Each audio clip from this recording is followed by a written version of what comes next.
Patrick. Great to be here. Thank you so much for coming on the podcast. Very excited to have you on. This is a podcast I know is going to resonate with everyone, and you can't say that about every podcast. For me, this is really like, how can talk to you about how we can get more positive shit done in our lives. So our worlds are tremendously busy, constantly stimulated, constant noise and demands. And I certainly feel a lot of the time like I'm a bit of a busy fool, lacking focus, lacking attention, a lot to be done, but how much progress am I really making? And I know they're probably feelings a lot of people can identify with. Your work is about helping business leaders, entrepreneurs, just ambitious people in general around their cognitive performance, so their focus and attention. But I know you look at things more holistically, and before you train their minds and how to focus, from what I understand, really the first step for you is talking to people to identify what their purpose or their value is. Could you kind of talk to that first step of the process and how you work with people to identify what their value is, and why is that an important place to start? Yeah. So like there's the hook, which we often put out there, or that gets us in the door, which is that will make you more productive. You'll do things faster. You'll accomplish more in less time. These are all the things that people want to hear, and these are the things which we can help them with. But we're not going to get them there just with like, here's 5 steps, or here's 4 techniques, or here's 4 tricks, or 7 steps. It needs more than that. So focus is the thing. Focus is the thing which I'm interested in. I'm interested in it because it's something that we need. It's something that we do. We call on all the time, but it's never taught to us. We never get to explore and understand what is focus, or why am I unable to focus. We often just go at it with a sense of great judgment of ourselves. I need to do this, but somehow I keep avoiding it or being pulled away from it, and something is wrong with me. I need to be more driven. I need to be more motivated. I need to wake up earlier. I need to sleep less, whatever. There's many different ways that people interpret that and go with it. So over years of doing this, I've come to recognize that it has to start with becoming aware of yourself. So a big shift was recognizing that I am not one person, but I am many. There's many people who show up here. There's many people that show up in different environments when I feel different ways. If I'm emotional, if I am underslept, if I am over-traveled, if I am overwhelmed, I will act very differently under all of those different conditions. And the more aware that I can become of how I act in those different environments, the more agency or control I have over myself across all.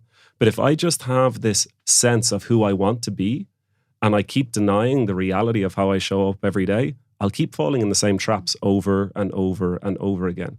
So at the start of our work, before we even make any changes, we spend a lot of time with people just watching themselves. That's all they have to do. And they try and release any judgment. And I'm not talking about doing that from like a meditative posture or something. We give people little exercises. They have a list of emotions that we give them, and they score them, and they start tracking how often they show up in their life. So how often these negative emotions show up, how often these positive emotions. They get a little journal, they carry it with them. They just look for the patterns. I said I wasn't going to eat sugar, but yet when I went into the coffee shop, I ended up getting that triple chocolate cookie. What happened there? The story that I told myself before I ended up in the coffee shop was very different than the story I told myself at the counter. So let's look at that. So there was a different part of you that showed up. Let's see who that was. I act a certain way with my new friends, but then I act totally differently with my old friends. The things that we do together, the way that I am. I act very differently in my day-to-day job than I do when I'm on my side hustle and the side work that I'm doing. My drive, my motivation is very different. Let's see what's going on there. And the more that we can look at these patterns within ourselves, sometimes I don't even have to do anything then. All the answers are underneath your nose. They were there all the time. It's just we weren't looking at ourselves clearly enough. So that's the start. We start there by having people reflect on themselves, but not in the sense of like an hour of journaling and that's it. No, we do it for like 2 or 3 weeks, just constant little bitty looking at yourself. And over time, you start to recognize that there's many different characters in this body, and they show up in many different ways. And does it take a lot of digging after you've done that self-reflective analysis of yourself? Do you find with the people you work with, it takes a lot of digging to actually get to that, to identify what you do value? Because no doubt all these different roles that we're playing all the time, that's what we all do. How deep do you have to go with these people to get to that position where they under the light, they see the light and they actually say, that's what I value in my life? Is it something you can get to quite quickly? It kind of depends on what they want. Okay. I think the draw that takes you there is how much you want something. Either how drawn you are to the thing you want, or how disgusted you are with the way you're showing up. Either way can kind of drive you there. I am just so sick of the patterns. Like, I had that a lot. I had that back when I was starting the first business that I did. Suddenly I became very aware of how, at the time, I was living in New York, and with who I was hanging out with and the way I was living, I went out on a Friday night and a Saturday night, and the bars in New York don't close until 4 a.m. So, and sometimes I would end up in Brooklyn until 7 or 8 in the morning. And if that was how my Fridays and Saturdays were in the evenings, Sunday was a dead day. Monday was often terrible. Tuesday, I might start to get my energy back. Wednesday, I was feeling good. Thursday was all right. And then Friday, we would be right back into the swing of things again. And I hated this cycle of what I was doing. I really did. But the more I judged myself, the more I found myself constantly back into it. And then I would not drink for a week, but then I would feel good enough that I could treat myself to going back and drinking on a Friday. And you can see how this perpetual pattern comes and comes.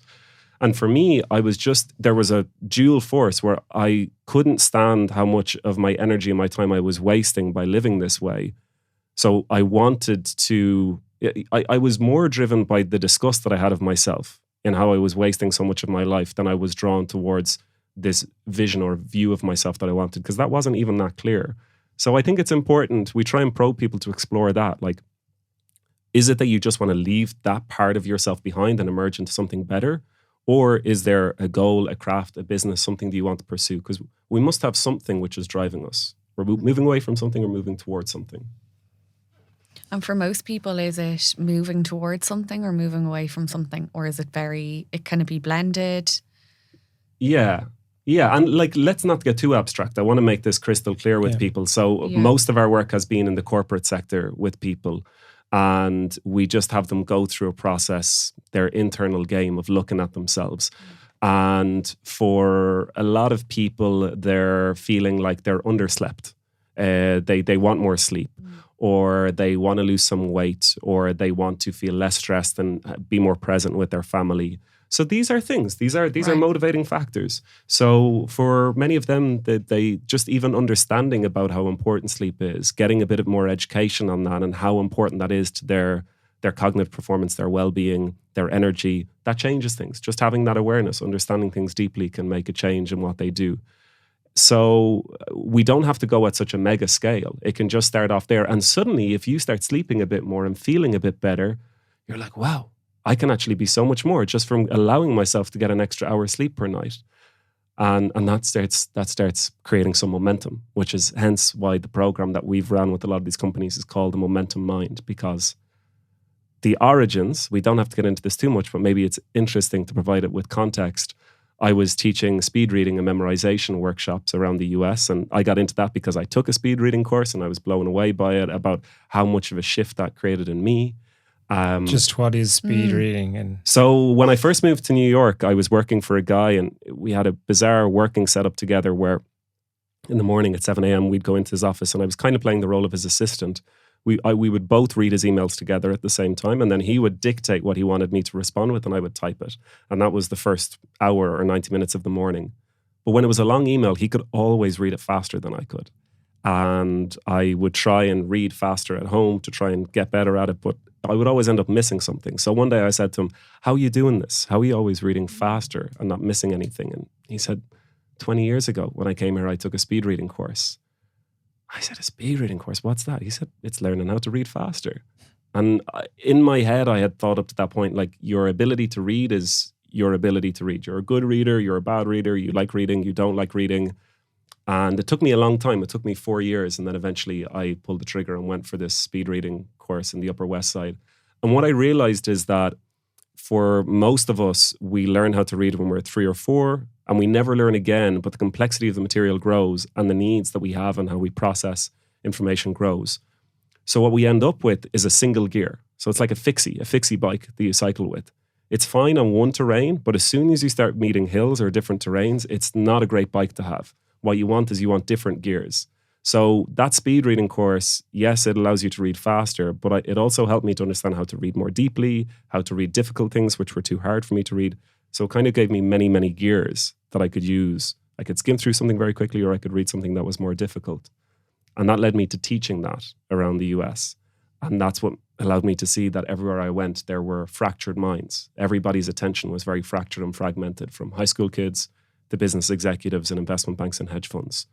And I was feeling the same myself. So I wanted to figure out, if I could figure this out with reading and memory, there must be something there with focus too, which kind of led me on this path. And the beginning, like you said at the beginning of this conversation, was it has to begin with your values. You have to get clear on what you want, because that allows you to identify what you don't want, and what you won't allow into your life anymore. How do you define focus? It's a good question. I think it's different in different scenarios. Ultimately, the way that I think about it and feel about it is that there's something which I want to do, and I'm able to organize myself to do it. In simple terms, that's how I think about it. I want to chat with you, and I want to be here, and I want to be involved in this conversation. I need to make a change in myself so that I'm here. Mm-hmm. I need to write and respond to this email, which has a problem in it. I want to shift my mind to think about that problem, get it solved, and move on to the next thing that I want to do. And I personally felt, and I saw in a lot of other people, that they knew what they wanted, but they couldn't organize themselves to do it. Yeah, I can totally relate to that. To achieve that state of focus, and probably consistent focus, does that have to be, do you have to be working on something that you value to be able to do it consistently over time? Or from the coaching that you can do, can you train someone to have this focus even working on stuff that's not what you've identified that they value it? Does that make sense? Yeah, for sure. So a really simple thing that was a huge shift for me is I thought that so when I was running my own business at the beginning, I thought focus was a chance encounter. It was like a game of Russian roulette. Some days I was focused, some days I wasn't. And it depended on how I felt inside. So I'd arrive to the office and I'd just be like, oh God, I can't focus today. And then some days it was like, oh, wow, it's all flowing through. Can you relate to that feeling? Totally. Yeah, and you just surrender to that minute you sit at the desk. Yeah, today's not the day. And then you just kind of accept it almost. Yeah. Or you start thinking, what I need is, I need a coffee, yes. or I need this, or I need that, or I just need to read this, and then I'm going to feel good. I feel it's more than just one day versus the next. It's like these peaks and troughs, within a day. Yes. That's the frustrating piece. But maybe peaks and troughs are good. I don't know. They're very natural. And the thing, so it took me a long time to recognize this, but what I came to realize, and this extrapolates far beyond focus, is that how you feel dictates how you act. So, and this relates to many things and many patterns of our behavior. And we often are not that clear on how we feel. So I'm just going to posit this as an example. When I left Ireland when I was 21, it's saying that frustrated me was that everybody said that they were embarrassed. So, oh my God, that's so embarrassing. I wouldn't do that. That's embarrassing. This happened. I'm so embarrassed. And it used to frustrate me because I would think, but it's not really that embarrassing. But yeah, you're saying it all the time. And it creates this shyness. It creates this lack of wanting to actually step out or to be seen or to really have confidence. And I think that can breed into Irish culture in the way that we are. This embarrassment. And when I come to Dublin, I hear the word mortified. It goes even more extreme. Oh my God, I'm so mortified, It's like it's taken to a whole other level. Then when I went to the States at 21, it switched from embarrassed to anxious. Everybody was anxious. This place makes me anxious. This person gives me anxiety. That show gives me anxiety. And really, there's a whole nuance of feelings that are going on inside the body there, but we just blanket it with the simple term, embarrassed or anxious. And we don't inquire for ourselves into what that truly feels like. And then we become hostage to that feeling. So as soon as we label it like I'm anxious or I'm embarrassed, you're held hostage to it. You don't actually have that much awareness of how you feel. You've just put a label on it. And therefore that dictates the response that comes from it. So if we frame that as an example, we can look at focus and recognize that that very feeling that arises is just something to be explored, because anytime we really have to attend to something, be it to go for a long run, to go for a heavy workout, to go for a long hike, to do a task, a mental cognitive task, you are going to feel this friction, especially if it's anything at all that requires any thought. It's called limbic friction. So you're going to feel this agitation. It's the same thing that you feel at a muscular level at the beginning of a run, or maybe at a certain point of a run, where you feel this window where it feels very difficult. I know you do quite a lot of running, Fergus. I'm sure you can relate to this feeling, right? Yeah. So once you can associate with that feeling, like this is going to come, I anticipate that this will come, you can just allow it to be there and you develop a different relationship with it. And that's a huge thing of what people need, because when they feel that frustration or that agitation at the beginning of the day, what they default to is distracting themselves.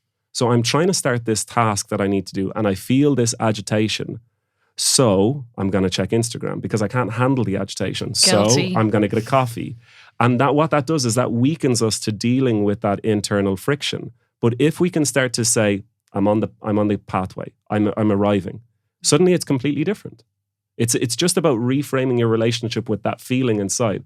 And you can apply that to everything. You can apply that to cravings with food. Well, I was at the cinema last night. I had some chocolate. So at some point today, I'm definitely going to crave some chocolate because I had it yesterday and I had it and it came paired in. So I just need to recognize when that craving shows up today, I don't really need it and I don't really want it. I just need to let this pass for 5 or 10 minutes. And it's how we can observe how we feel inside that can change things. And that's a crucial part, I think, there for focus. Mm. You mentioned an example there that I can just totally relate to, and it's grabbing the phone. And on your website, it mentions time spent focused on a single task has gone from 120 seconds in 2004 to 44 seconds today. Mm. Is this purely tech-driven? Is it purely tech-driven? It's definitely changing the makeup of our brains. Like Nicholas Carr wrote about this in The Shallows, how he felt that the internet and the access to instant information and the convenience of everything was making us far more impulsive and was eroding our ability to sit with things. And I had a conversation. I was sitting beside a physicist on the way back from Boston to Charlotte on a flight.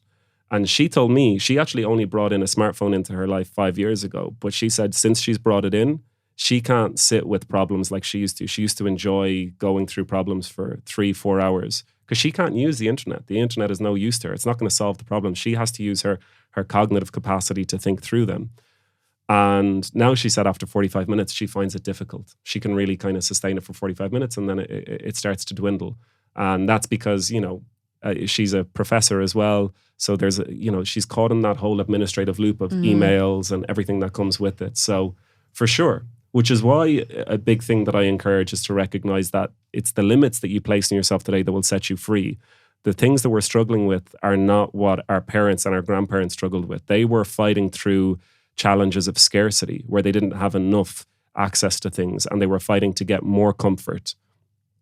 I was in the LinkedIn offices today. What an incredibly comfortable place. Like it's too comfortable. There's too much stuff. You're too well taken care of in many ways. There's not enough agitation and friction there in the environment. And that's the same for us, that our sufferings today are sufferings of abundance. We're trying to learn how to put up boundaries around all of the things which are coming in on top of us. And this is calling on a whole new frame of how we navigate the world. So that's why it's focusing on the limits today, and which comes back to establish those limits. You have to understand what it is you want, because that allows you to know what you say no to because of what you're choosing to say yes to. So you can kind of start to see how these things are woven in together. So do you think we're becoming more stupid or less engaged as humans? Well, we're definitely not less engaged. We're overly engaged. Are we overly engaged in many things, but not like The right properly things? engaged in anything?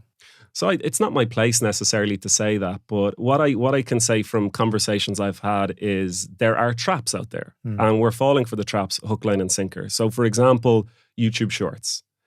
People have told me that they like YouTube Shorts because it allows them to learn a lot more stuff in faster ways. People have told me that they won't read anymore because they can sign up to Blinkist, which gives them digests of 6-page digests from books. We are opting less and less to read and to listen, and to listen to podcasts and watch videos. And the thing about all of that is it doesn't demand your participation. You are very much allowed to be a passive occupant in it. So, for example, somebody can be listening to this podcast and they can actually zone out for 10 minutes, and they won't even be that aware that they zoned out for 10 minutes. If you read a book, or if you're writing something, or if you are like in a learning process face to face, you're called out very quickly because your participation is demanded. So if you have to read something, you very quickly realize, well, I wasn't involved in that last page or those last 2 pages at all. I'm missing a thread in what the conversation is. Now I have to go back. So those acts of engagement demand your participation, and that allows you to do deeper learning. Whereas today what we get is acts of learning that have very little participation, and it's very shallow. So it means that we're allowed to talk about things at a very surface level, but we can't really go into anything with great depth. So we're aware of many things, but we don't really know that much that deeply. And I'm speaking in very general terms. So this isn't the case for everybody. There are some people who aren't that way. But it's just that if we rely on the convenience and the efficiency and the ease of everything given to us, it does limit our capacity to think for ourselves and to synthesize between different things that we learn because we're not participating. Are you hopeful for the future in terms of our relationship with technology, and are we going to actually lose our capacity to think completely and just hand that over? I don't know.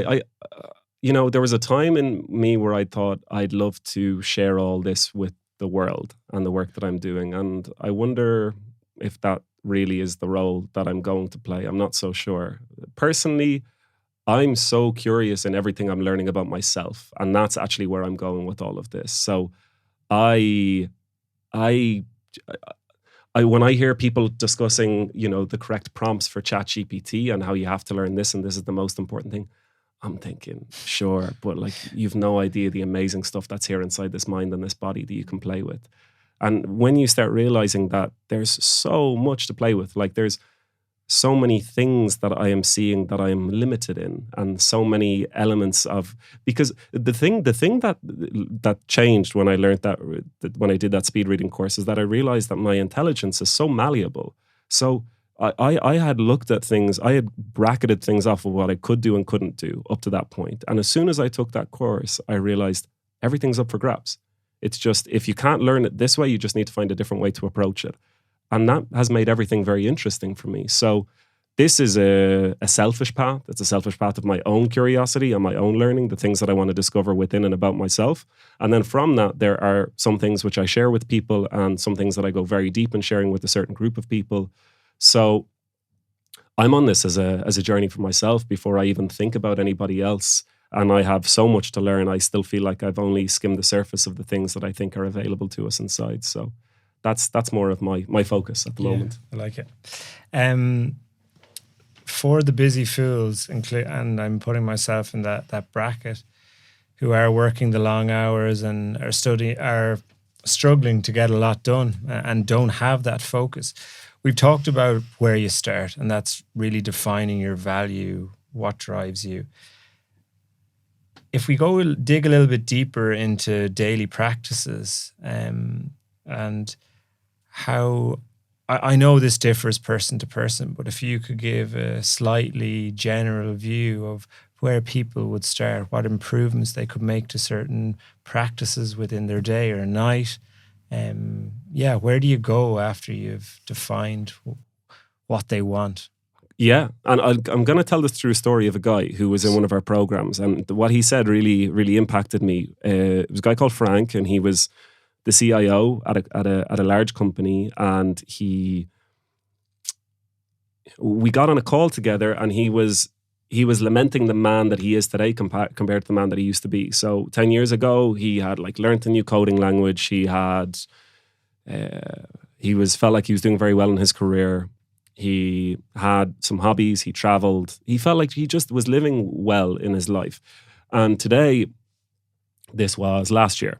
So things had shifted in the way that work was being conducted. And he wanted to learn a new coding language, but couldn't seem to do it. He had books that he wasn't getting to read. That was just, the stack was growing.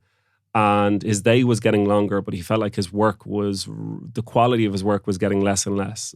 And he said something to me which made a big shift in my understanding of all of this, where he said, I have all of the intention, but no attention. So I think for a lot of us, we think that we need more drive and willpower, but I really don't think that that's it, because I see so many people in so many places who are so driven, but it's just that they find that they are their own greatest obstacle. And that's where this is. And that's why beginning with curiosity before judgment is very important, because there's many patterns that if you can see them, things will change. So just to frame that, like with that you don't need to think that you need a huge amount more willpower. You probably have quite a bit. It's just to become more aware of the patterns that are driving your life. So the most important place to start, I think, is your evening, because for the vast majority of people who we've seen, they are underslept. And that leads to, when you're underslept and you wake up, you are in that state of survival. So you're trying to sleep for a little bit longer if you can. Also, if you sleep with your phone in your room, has a huge driver. This is one of the first steps that we encourage people to do, is to buy an alarm clock. I just said this to you yesterday. Yeah. Well, obviously I was primed because I knew we were coming on this podcast. I walked upstairs and I was like, Fergus, do you know what? Let's leave our phones outside the room tonight. And you were like, what? How will we wake up?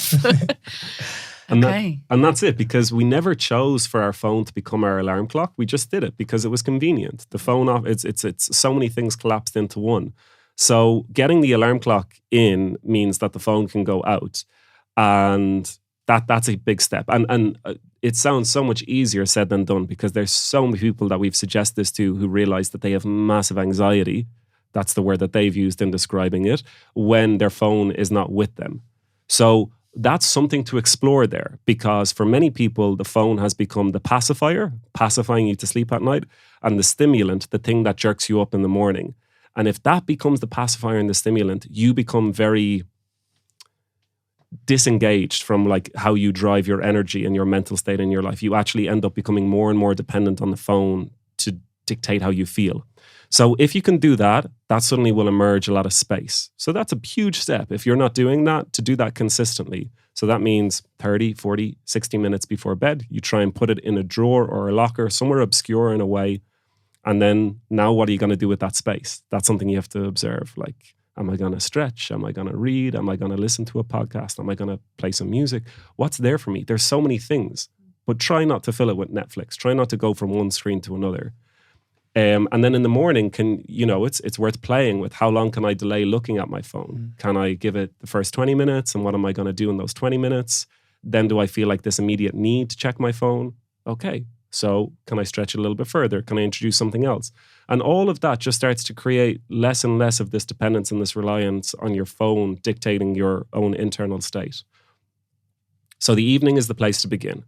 And, there's many different tips out there of things to do to improve your rest. So depending on what your lifestyle is, I encourage you to explore that. But treat getting more sleep as the most important thing, because that really sets you up to be less in that state of survival the next day. And then in the morning, how long can you stretch the morning before you pick up your phone? Can you try and do some exercise? Can you try and do some movement? Can you get outside?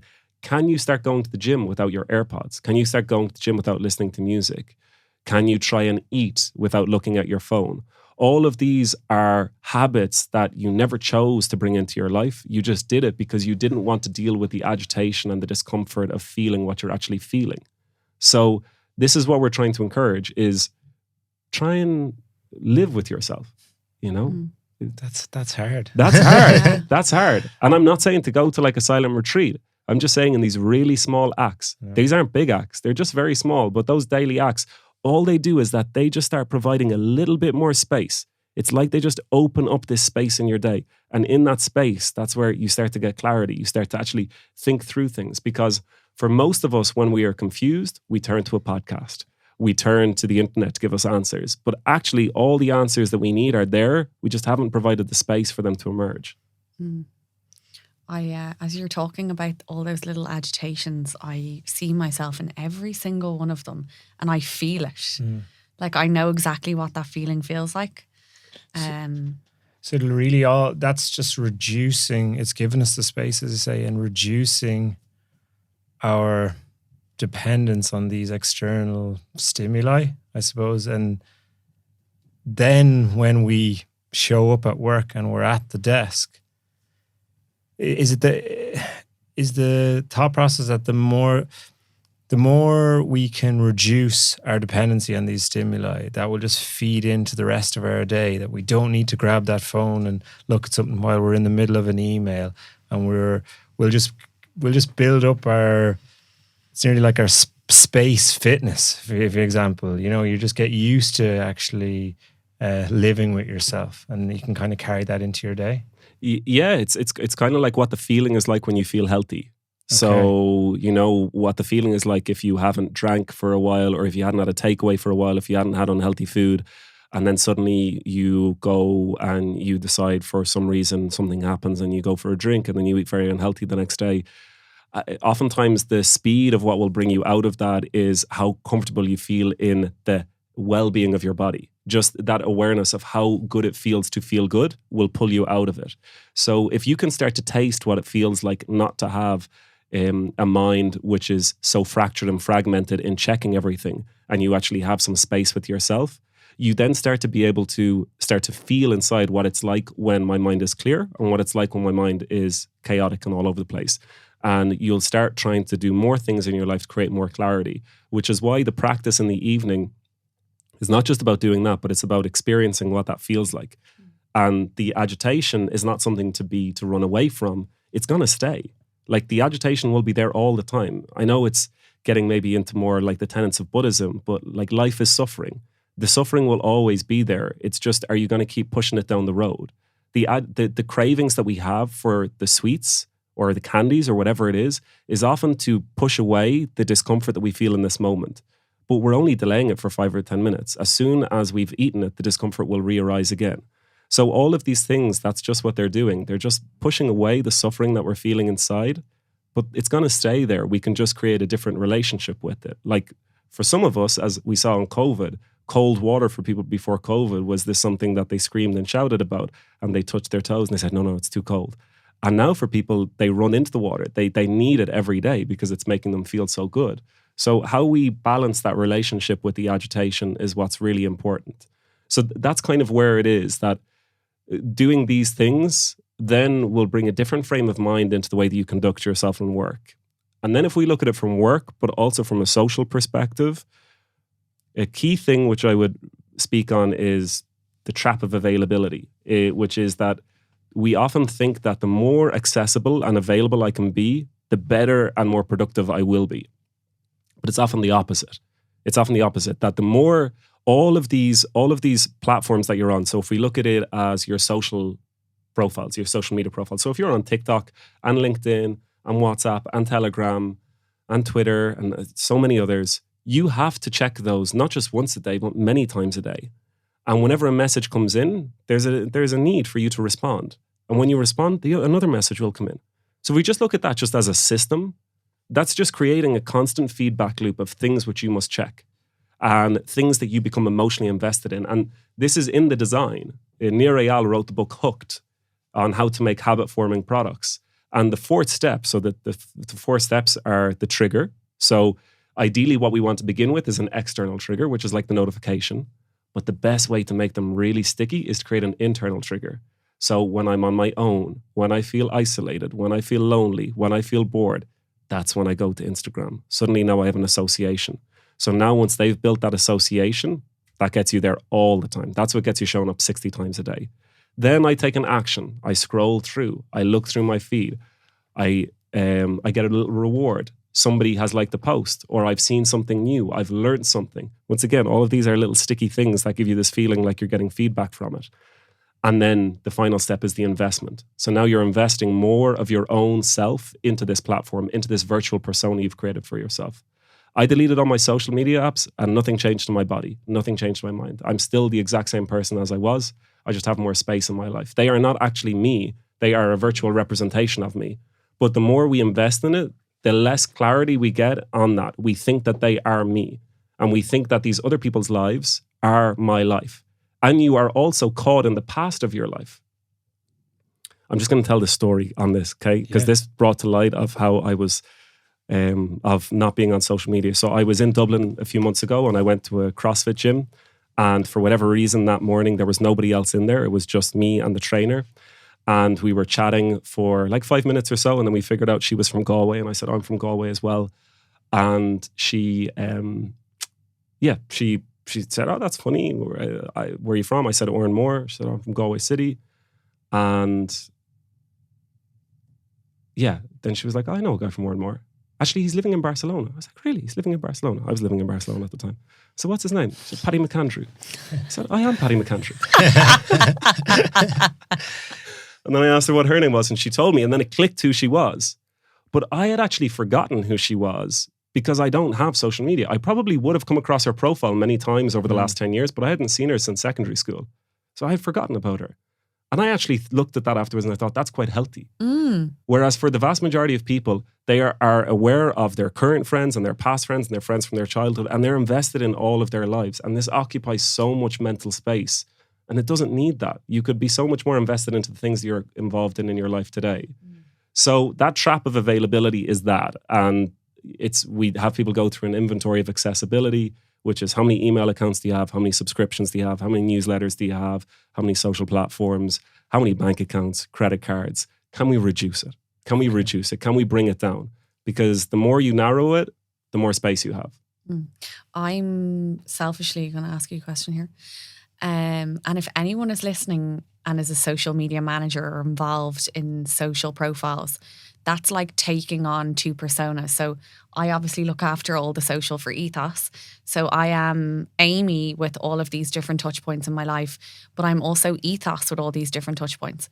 Like I keep saying to Fergus, like I'd really love to do a social media detox or take some time away, but then the business would suffer, which it can't. So it's like, double the amount.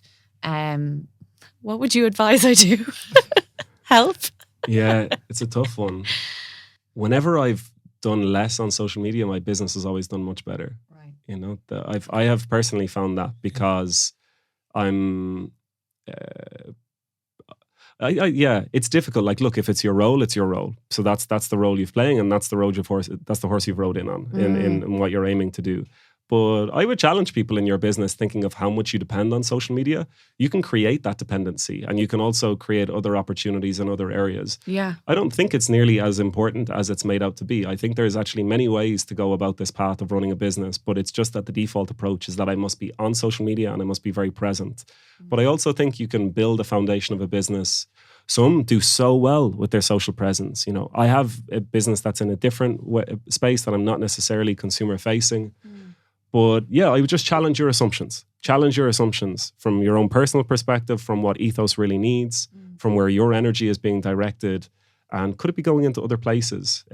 Because ultimately what you want is you want to get the business to a place where you don't need to be doing that and then somebody else is taking it. Totally. So could other things kickstart that? I have two questions on the concept of momentum. I know your program is the Momentum Mind program. Firstly, on a day-to-day basis, can you, in terms of how you structure the tasks of your day, should you put, like, say, creative tasks first to build momentum in your day? And by doing those tasks, does it have a knock-on effect to being more focused at the tasks that are a little bit more admin? So one is this distinction of like a maker and a manager day. Can you break them up in that way? That some days are maker days, which means that I'm not on calls. I'm not checking my inbox for a while. I'm not taking any noise from the world coming at me, and I'm making what I need to make. And sometimes that could be a day, sometimes that could be a morning. So what we've done with different business owners is that Monday, Tuesday, they don't take any meetings, they don't take any calls. They try and get into the practice of not checking any emails until 11:30, 12, because that's the dedicated time to make. And that's the dedicated time to go deep into things. Then the rest of the day or the rest of the week is a manager day. So it depends on what the layout of the business is. Some people, the vast majority of people, thrive in creating that space in the morning. So if you can dedicate that time in the morning, that's better. Some people do better in the evening, and you should already have a sense of that, I think, if you know when your time to thrive is. It's almost easier for the people in the evening, actually, because they can kind of do the busy work, the communication work in the day, and then they can get into it in the evening. It's probably a little bit harder and requires more boundary setting for people who do their good work in the morning. But that's something that I would consider is, rather than thinking about all days being created equal and all hours being created equal, could you just create, and at the beginning, the truth is that we have very little capacity to actually stay focused. So it's worth just being honest with yourself and recognizing, I'm going to go deep into this for 45 minutes, and then I'm going to switch to another task for 45 minutes and set up 2 or 3 of those tasks on a Monday or a Tuesday morning. But I think that helps a lot. And it starts to train this state of mind that this is focus time. Because we also live in a world where you do have to multitask, but it just doesn't need to be the default state. So I'm not somebody who's saying that you're in like this hyper-focused state. I'm not somebody who says that we need it all the time. But what I want to help people is to access it when they need it. And that's something, that distinction of a maker and a manager day or time in the day has helped a lot of people. And secondly, when people become more focused and start to see results and get that positive feedback loop, how do people slip into their old habits, or does real momentum build over time and they just become just more focused individuals as a result? Or do you find that a lot of your clients can actually retreat to maybe focusing on things that they actually isn't within their value set? Yeah, for sure. Because a lot of them work in corporate settings. And although they have this want, the corporate machine goes completely against everything we're talking about. So the corporate machine sets them up with as many tools as they can to communicate as quickly as possible. Because they have salespeople coming into the IT team saying, get Slack because it'll allow you to send messages 5 times faster, or whatever the metrics are on the efficiency of communication. So they get it, and then they deploy it across the whole team. But then it's just another state of noise, which is more friction to actually do work. So it is easier if you run your own business to get into this groove. It is a lot harder in the corporate setting. Like, I'll acknowledge that 100%. And one thing that I just want to come back to, there's another thing that I want to say on that, but just on the setup, an app which helped me a lot was the Freedom app. So I would highly recommend people looking at that. I think the subscription is maybe €20 or €25 a year, but you can create block lists and you can schedule them. So for a long time, I had like, look, I love checking Sky Sports, seeing what's going on with Arsenal. When the transfer window comes up, I fall for it as much as anybody else in the day-to-day cycles of what's going on. But on the Freedom app, I have it set up that between like 5 and 6 in the evening or 5 and 7, I can actually have a look at Sky Sports. So it's not blocked completely. It's just there at a certain time. And then if I need to do work for a while, I can turn off the internet completely on my device, or I can have a load of apps or websites blacklisted so I can't check them. And that helped me a lot. That helped me a lot in noticing that still, even when I set this up and I was trying to do work that was really difficult, I would keep getting drawn into other websites because I couldn't deal with the frustration of, you know, when I know that I need to do this, but I don't know what the next step is. It's so easy just to step out. But having Freedom then gave me the way to either stay sitting there or to like leave the computer and just take a little walk and come back. And suddenly it kind of rewired my habit so that the habit was not to just pick up my phone all the time. So that's something I just wanted to say on that with Freedom. And in sustaining this, the big part is that you must allow your identity to evolve. So if your sense of yourself is not growing with this, you'll keep coming back to the old status quo of who you are. So if you can go through these practices and you can say, Fergus, well, I'm a different man. Like this is, or even at some stages, you know, you can create 2 different personas. I did that at different stages where there was like, I think there was Patrick and Paul. I don't know why I picked Paul, but Paul was kind of that character that I knew was very impulsive. And I would recognize him.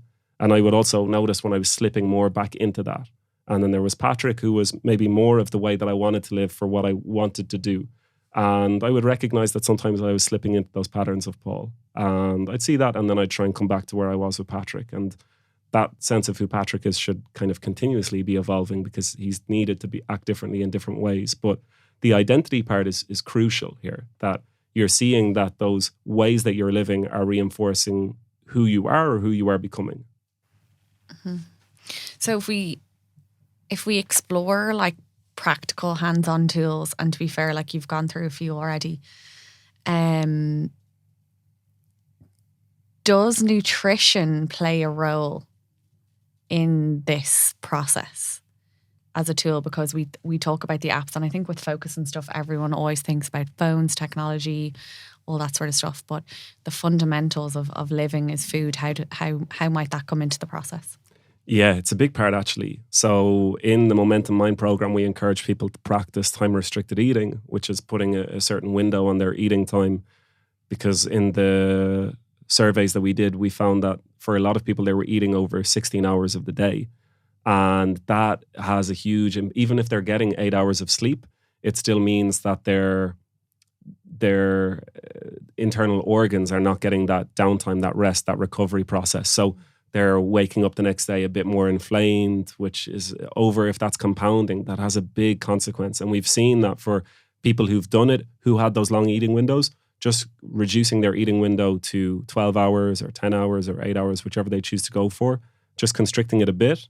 Doesn't have to be like, and it's not necessarily intermittent fasting per se either. It's more about just making sure that it's a tighter window and you're leaving 2.5 to 3 hours of your last bite before you go to bed. That's the big one for me that I've identified out of anything I've tried is, and I always say to you, Amy, is I need to have my dinner like before 6 o'clock. I know that's obviously not achievable to a lot of people. He's very demanding about his dinner when we get home from work. I make my own dinner, excuse you.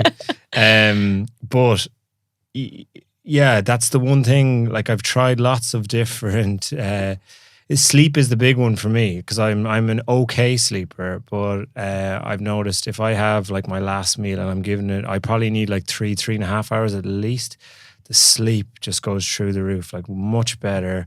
And then obviously that has your knock-on effect for your cognitive performance the next day. It just makes sense inherently that you're not digesting all this food. That's what I wonder. You who are living in Barcelona, what are the Spanish at? Yeah, I don't know. I could Have never, they got it completely wrong? I could never get in line with what they were doing. Their days start a lot later. Yeah. I mean, there's many things they that seem they do. chill though as well. And very chill. Yeah. You see them drinking, you see the construction workers drinking a beer at 10:30 in the morning as well on their breaks. There's many stress things levels that they do. might be a bit lower with them, to be fair. Possibly. Yeah, but I could never understand the late food and then the trying to sleep. Oh, I could never get into it. And just like you said, if I eat late, I feel dreadful the next day. Dreadful is a bit of an extreme word to say on that. I feel different. I feel this heaviness. And there's something that's different there. So we've seen that that's helped people a lot. And that's before you even look at what you're eating. That's just when you're eating. That seems to make a big difference. The whole food thing, I mean, it's a treasure trove of information. I've gone down many different paths and I've tried many different things. And interestingly, some things have served me very well at some times, and then they haven't served me well, and other things I've had to. So that's one thing that I've seen that has worked time and time again. Yeah. And then, I just think it's interesting to play with stuff. You know, I was eating a very low carb diet for a long time. Then I started bringing in a lot more fruit and some sugars, but not processed sugars, into my diet. I found that was helping me a lot with my energy. So yeah, I'm kind of always exploring and experimenting with things. Thankfully, my energy feels very good at the moment. But I think the time-restricted eating thing, if it comes to diet, I think that is a big help.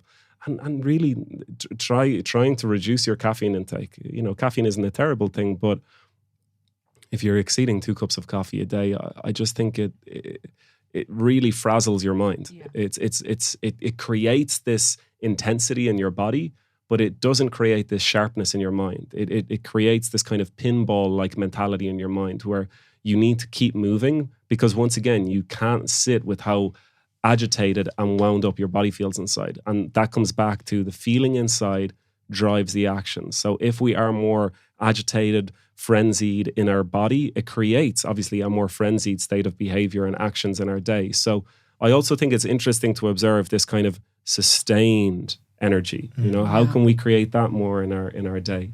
Your practice seems like something that would be so complementary to just the nutrition world in general.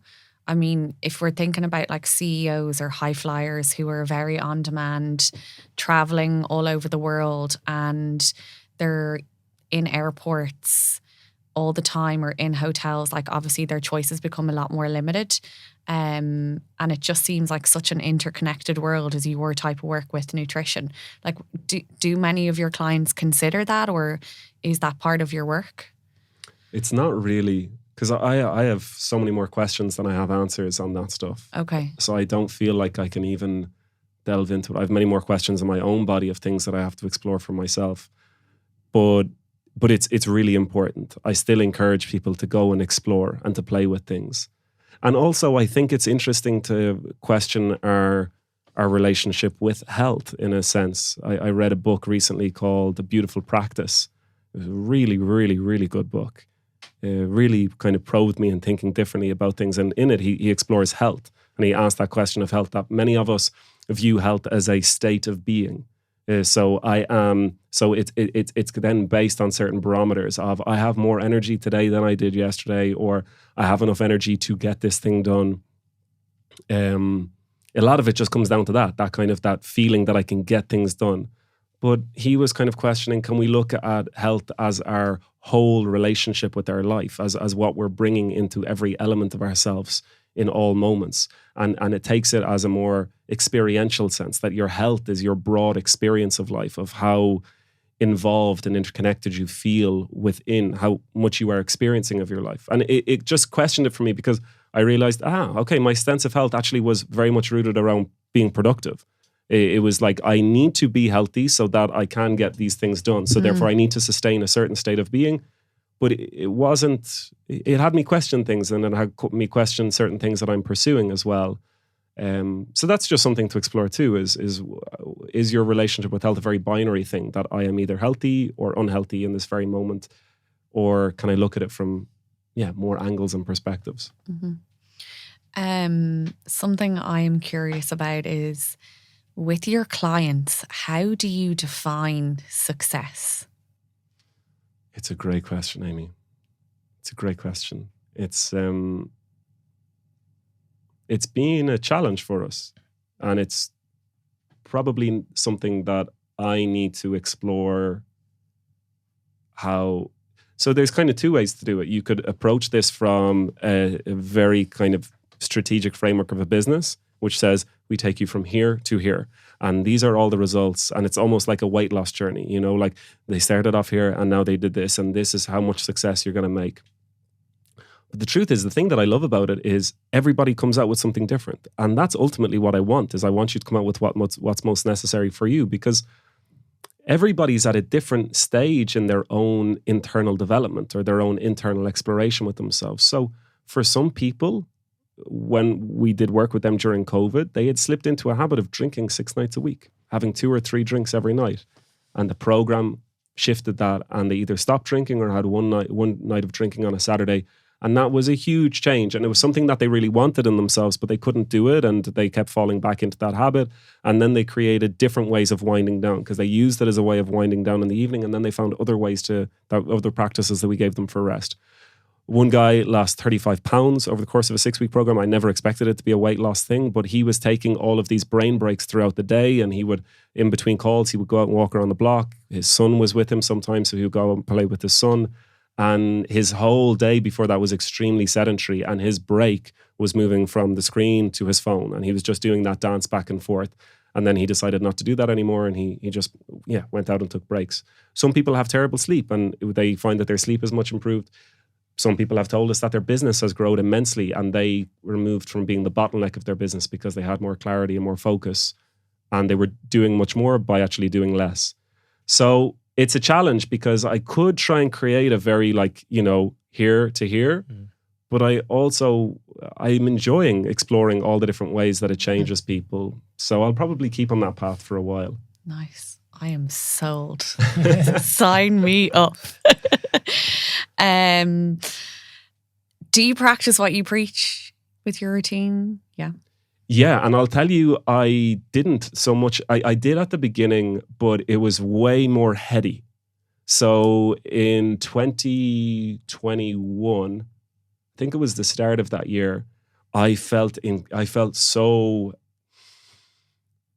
just felt like something was off. I felt as if I was like the mechanic who knew how the car worked, but didn't know how to drive a car. Because I had read all these books from different neuroscientists. I connected to a lot of neuroscientists. I had been reading about the sociological elements which are driving these changes in us today. And I could tell you about all these biases, but I still had no grasp of my internal state. I was doing it with a lot more force. I was doing it with a lot more a much more confrontational approach with myself, I'd say. I was forcing myself into what I was trying to be.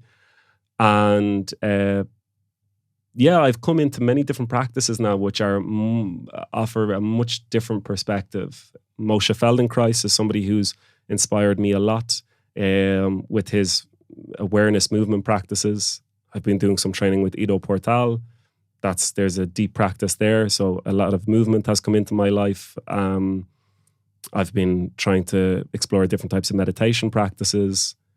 And all of that it's ultimately changed me as a person. So I practice what I preach, but at the same time, there's aspirations there. You know, I'm on this journey with the people that I'm working through. I have not even seen the top of the mountain, let alone standing there. So I'm just trying to keep traveling on the journey of things that ultimately I keep moving towards the weaknesses in myself. That's all I'm looking for. I'm looking at the weaknesses, and not because I want to fight with them, but I just want to explore them. Dance is a great weakness at the moment. Coordination is a great weakness at the moment. And that's kind of the stuff that I'm exploring in what that does to my brain and how it feels. And it feels awkward. It feels uncomfortable. Slow breathing is a thing. You know, I was trying the Wim Hof practice and these more intense breathing practices, and they're great. They give you an immense high and euphoric state. But the slow breathing are trying to reduce to 2 or 1 breath a minute.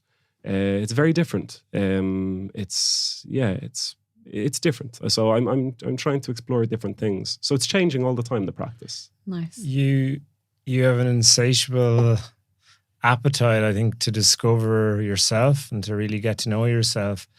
And does that sometimes come at odds with the work you do? Because like a lot of the times, the more you get to know yourself and the more you get to know what you want, does that sometimes maybe contradict come at odds with the work you're doing? And how do you balance that? Because obviously we need to work, we need to earn some money, we need to put bread on the table. Is that a challenge you have? Yeah. Well, the challenge actually that I've had more than anything is that sometimes I'm over eager to share what I am doing into the programs that we have. Okay. So I've had to create a distance between my experience and the experience that I'm trying to help other people with. Okay. Because sometimes I haven't figured enough out yet. I haven't gone far enough. I think just like we were talking about, like the shallow learning of a YouTube short video, you think you've learned something, but as soon as somebody questions you about it deeply, you realize, I just watched a 2-minute video. How am I going to tell you about things in any depth? And sometimes I've fallen for the trap of trying to teach things which I really only knew at a very shallow level. You know, just because I had an experience with it doesn't mean that I'm ready to teach it. So that's probably more of the sense of how I've fallen for mistakes. But I've also set up my work to orient around this. I didn't in the past. I had an audio marketing business before I did this, and I was a busy fool. Okay. And I think I've found ways to grow a business, but also link it in with my life in a way that works. And I'll try and keep it that way. Super. There's one question that we always ask our guests, and it's around this idea of the patient paradox, the name for the podcast.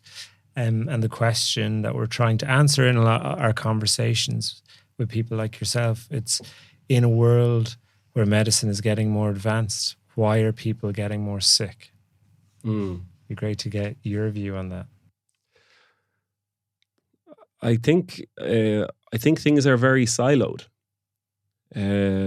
There's a book by, I think his name is Emmanuel Wallerstein, called World Systems Analysis. And it's a very interesting how he talks about the more medieval form of universities where there was 4 streams of learning. I'm not going to get all of them. I think it was theology, it was medicine, it was, there was 2 others which are failing to come to mind. But all, within each of these 4, you had many things came into it. So which is why you had physicists and chemists, which were also very interested in poetry and were interested in philosophy. Philosophy was another stream within it. And they were constantly pulling from many different areas, and it was all infusing into what they learned, the work that they did. Da Vinci-esque kind of characters where everything was open to be explored. And then when we shifted to the modern sense, it just created this very narrow specialization that kept going deeper and deeper and deeper and deeper, to the point where you have somebody who is the world's expert on the neuron and just knows about it and knows exactly about its function and all the way that it plays and its intersections there, but doesn't necessarily see the whole unit that it's a system of. And I think that's in many ways where the patient paradox comes from. And on top of that, something that I've experienced more and more with the people that I explore or people that I try to learn from is there's a tremendous amount of people out here who have great knowledge, but it's not actually in them. It's not embodied in them. So I did a workshop this year with a researcher who's written a great book and has done immense work in the space of trauma. And he can tell you all about the research of things of how yoga helps trauma. And he's an incredible person, so I will not knock any of his work. I mean, I think that he's done amazing work, Bessel van der Kolk. But it's interesting that as the researcher of it, it's not that he's practiced it. He's looked at the literature. He's seen that it works, and he will tell you about it and tell you that it works, but he has not actually experienced it himself. So it's not embodied within him. So he has the knowledge and he has the capacity, and in that industry, he thrives. He thrives because of his cognitive and intelligence and the strength of his mind. But he's not also forced to balance that out with what's in his body and what's in his experience.